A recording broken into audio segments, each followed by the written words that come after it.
Right, Kelly, where do we even start? How are you feeling? Oh my God, how am I feeling? Wow. I had so many emotions yesterday watching the game. I watched it with Kaz Carney. And when the second goal went in, when Chloe Kelly's goal went in, we just hugged each other and both started crying and had goosebumps, jumping up and down, dancing. Then we went to the box park after, and just to see the amount of fans there celebrating our game was phenomenal. It's like spine tingling, goosebump stuff to be a part of, to see what I'm witnessing, the performance that they put on. It was a fantastic game end to end. I just feel super proud to be English, to see what this England team has done for the women's game and for our country, really. What was it like for you, and I mean you personally, but you and Karen Carney as well, to feel like what that journey's been from the very start of you kicking a football when you were a little girl to that point yesterday? Yeah, I think we just appreciate all the hard work that we as players put in to help this. We have a small part to play in this. I've had so many messages from friends afar just saying, you help this, part of your hand is on the trophy, which I don't get that, but I think I've played a small part, and the players in the generation before me have played their part. So we can't forget all the women, all the people behind the scenes, all the volunteers, all the grassroots coaches, all the people working at the FA that have done tireless amounts of work and promotion to get the game where it is. Obviously, the investment is there now. And yeah, to see when I was playing part-time for England and Arsenal, having to have another job, to seeing now a full-time professional game in our country, and these fantastic players and role models now have paved the way for the next generation of girls and boys that have witnessed this. There was so many young kids there watching what they did last night, and I think that's what's so special, is that it's normal now to talk about women's football and how good it really is. Do you feel like this is a moment, not just for women's football, just for the country as a whole, really, to think about? They've just watched sport, doesn't really matter who was playing it, where they were from, what they looked like on the pitch.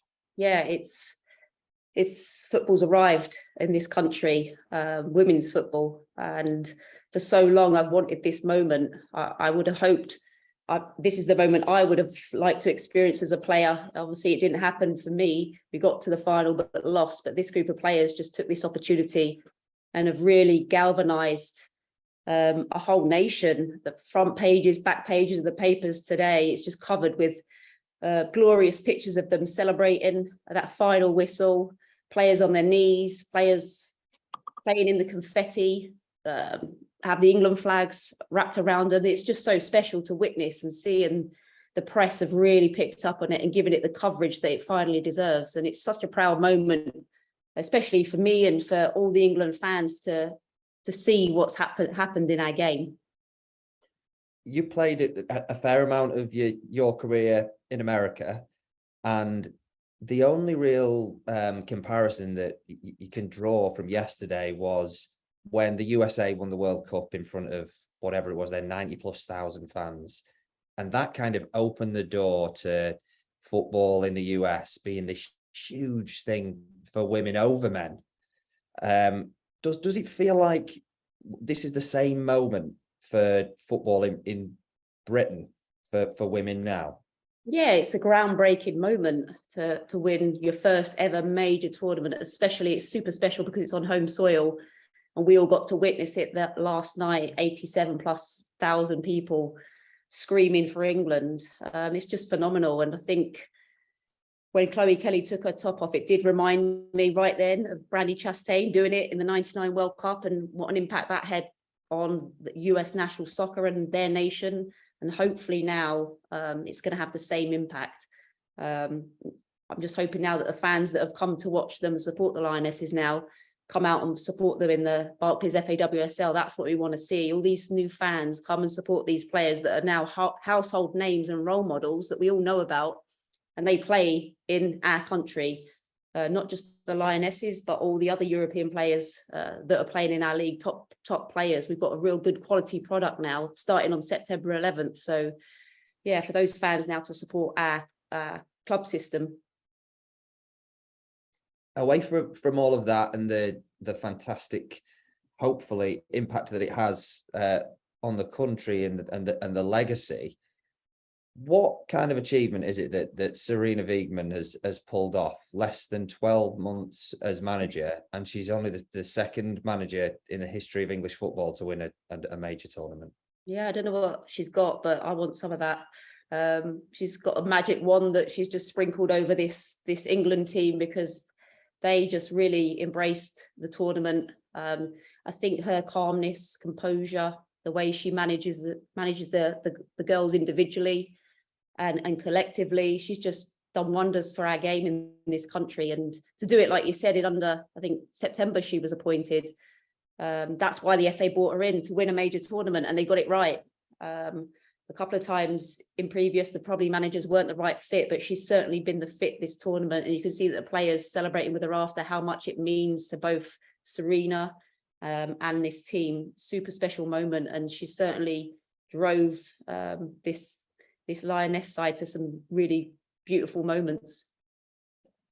Incredibly, less than a year until the World Cup, and it probably sums up Sarina Wiegman. She was already talking about, if you wanted to talk about the legacy and the impact and all those hugely important things, but she's already talking about the World Cup in a post-match press conference.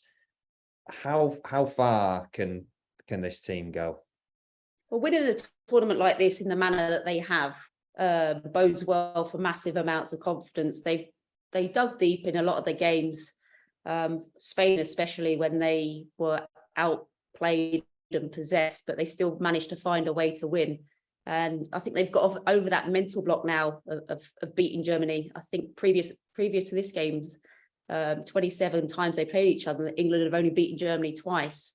So that mental block is away now. They are European champions in their own right. We've seen the performances from start to finish, how they've just took every game and just dealt with whatever team has given them. And yeah, scoring a lot of goals, defensively very sound. It was always a little bit questionable about the defensive back line going into the tournament, possibly leaking a few too many goals, but they've been solid. They've just rose to the occasion. And yeah, looking ahead to the World Cup now, they're going to have massive amount of confidence going into that, knowing what they've just achieved here.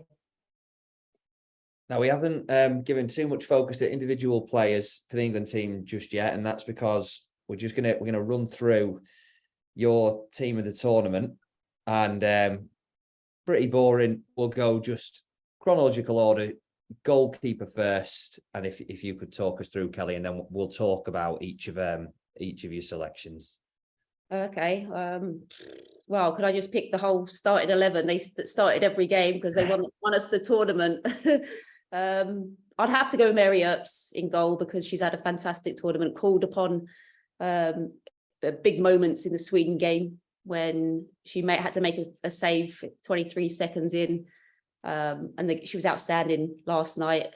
Got to go with I have to say the back line of England, Daly, Bright was probably the best defender in the tournament for me. Leah Williamson, just outstanding performance last night. Lucy Bronze, I have to say, up and down that wing, her tenacity, work rate, energy, drive. I have to probably say Oberdorf. I think she's really impressed me as a holding midfielder for Germany. She's only 21, I think, but really has played beyond her years, really solid in that German midfield.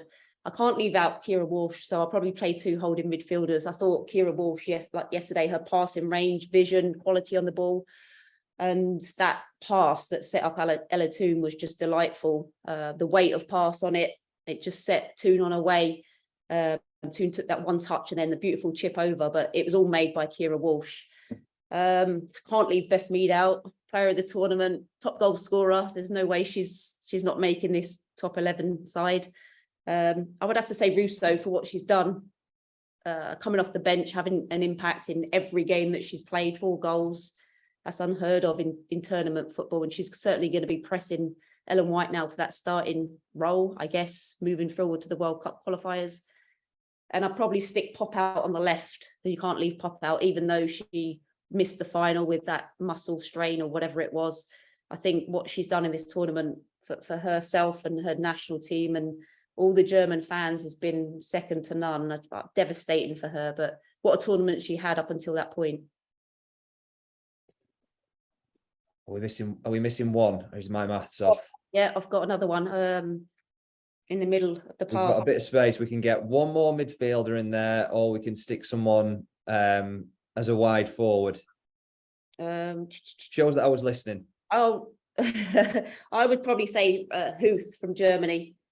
An outstanding tournament. It just wasn't her day yesterday, which I'm a little bit happy about. But yeah, she really impressed me with her crossing ability, work rate, vision.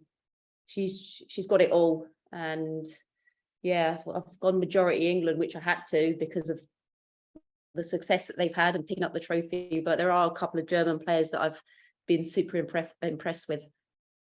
If I come to listen back to this and there's 12 players, then I apologise. That would be an unbeatable team, wouldn't it? I tell you. A couple of England players for a bit of focus, Kelly. You mentioned there Beth Mead. I think it's unheard of to win the Golden Boot and to win the Player of the Tournament award. You mentioned in our preview of the final that you said she had to win Player of the Tournament given how many assists she'd had as well as goals. How has she turned it around to such an extent after not even making the Team GB team 12 months ago? It's quite incredible. Yeah, she's used that heartache that she received, that she wasn't going to the Olympics, to really drive her on and I guess galvanize herself, go away, work harder, work more on your game, and look what you can do when you put the work in after experiencing that loss. So yeah, she's England's best player this tournament. She deserves every accolade that's come her way. I think she needs now to go and get a cocktail and go and rest on a beach somewhere and switch off. But what a moment for her and the team. It's just absolutely phenomenal.